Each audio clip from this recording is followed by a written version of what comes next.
Welcome. Over the past several weeks, I've built and trained 4 very different deep learning systems, each on a different real benchmark. Fine-grained sentiment with a transformer, Monet-style transfer with a GAN, multimodal scene classification with a fused image and text model, and Connect 4 with a Q-learning agent.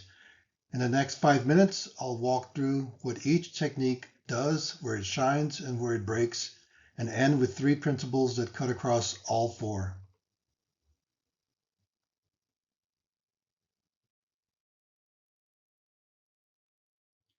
Here are the 4 systems. Each maps to a distinct family of problems.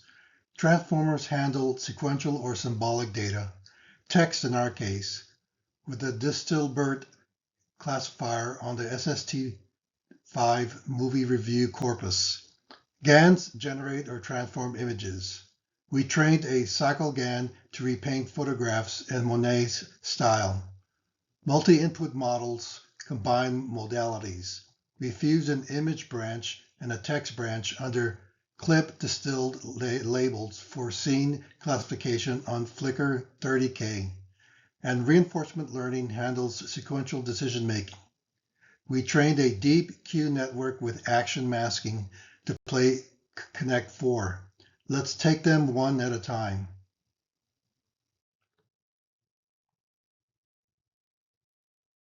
First, transformers. Self-attention lets every token in the sentence attend directly to every other token through a single learned operation regardless of distance. That's what gives transformers and big O1 path between any 2 positions and lets them capture long-range dependencies cleanly. The standard workflow is pre-trained on enormous unlabeled corpora using mask language modeling that fine-tune on your downstream task with a small head. I fine-tuned Distilbert, a 66 million parameter distilled BERT on Kaggle SST5, the 5-class fine-grained sentiment task. 3 epochs, learning rate 2E5, validation accuracy 67%, and a macro F1 score of 0.51. The strengths: parallel across the sequence, short gradient paths, very high sample efficiency once you have a pre-trained background. Its weaknesses: attention is quadratic in sequence length, and pre-training from scratch is computationally enormous. Use transformers whenever your data is sequential and a pre-trained backbone exists.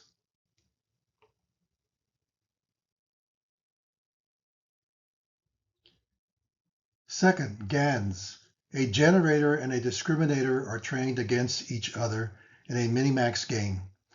The discriminator is the key conceptual move. It's not the final product, but a learned non-stationary loss function that adapts to whatever the generator is currently failing to mimic. That's why GANs produce sharp images where pixel MSE produces blur. For the Monet competition, I use CycleGAN, which extends to standard GAN with 2 generators and 2 discriminators, tied together by a cycle consistency loss. A photo translated to Monet and back must recover the original. I use the ResNet 9 generator, PatchGAN discriminator, LSGAN loss, and test time flip augmentation. The strengths: GANs generate genuinely realistic samples, and cycle consistency makes unpaired translation tractable.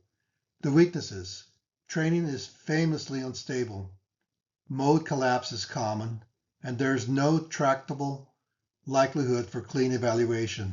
And aside, I produced a valid 7,038 image submission, but Kaggle's scoring infrastructure threw a TPU service error and no leadership score was returned.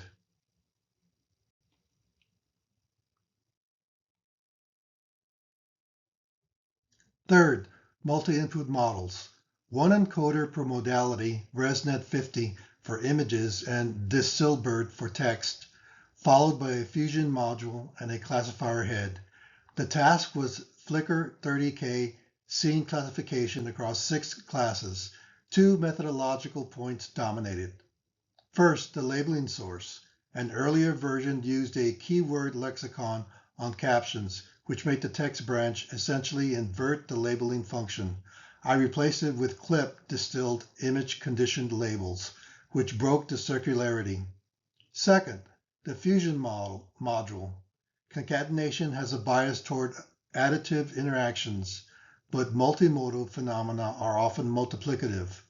A guitar in the image gates how plane is interpreted.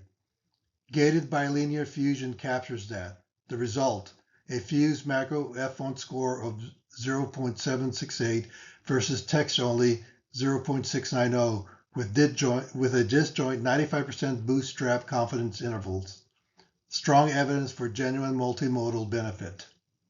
The strengths, complementary signals, strong pre-trained backbones.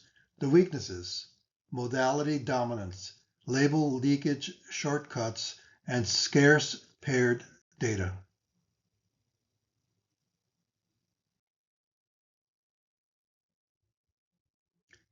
Fourth, reinforcement learning. An agent interacts with an environment, gets scalar rewards, and updates its parameters to maximize expected long-run return. I trained a deep Q network with action masking on Kaggle Connect X, Connect 4. DQN was the right choice. The action space is small and discrete. Episodes are short, so experience replay is cost-effective.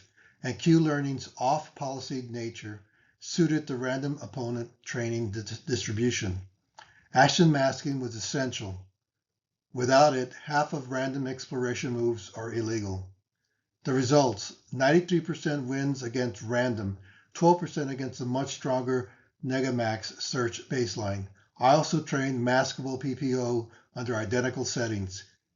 DQN beat PPO against Negamax 12-0, and the trained DQN opened with a center column in all 200 evaluation games, which Elias proved is a unique optimal Connect 4 first move.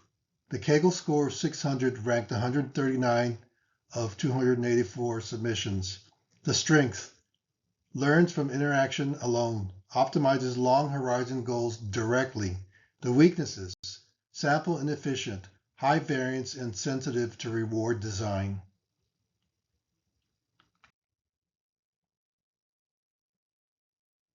Stepping back across all 4 projects, 3 principles emerge. First, pre-trained representations transfer remarkably well. BERT pre-training underpinned the sentiment classifier. Clips supplied the labeling oracle for the multimodal pipeline. ImageNet weights initialized every vision branch. The dominant pattern of modern deep learning is large-scale pre-training plus a small task-specific head. Second, inductive bias must match the structure of the data. Transformers for symbolic sequences. CNNs for images. Sacco consistency for unpaired translation. Q-learning for short episode discrete action games. Picking the wrong family fails before training begins. Third, evaluation must match the causal claim. Macro F1 scores under class imbalance. Bootstrap confidence intervals to separate signal from sampling noise. Subset analysis to localize where multimodal gains live.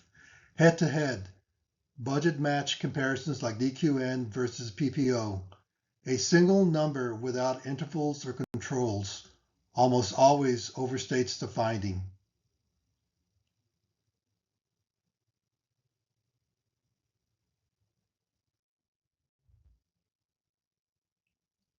For the projects, these are the main references, the 10 primary works that grounded the 4 projects. The full reference lists for each individual paper are available in the corresponding submissions. Thank you for watching.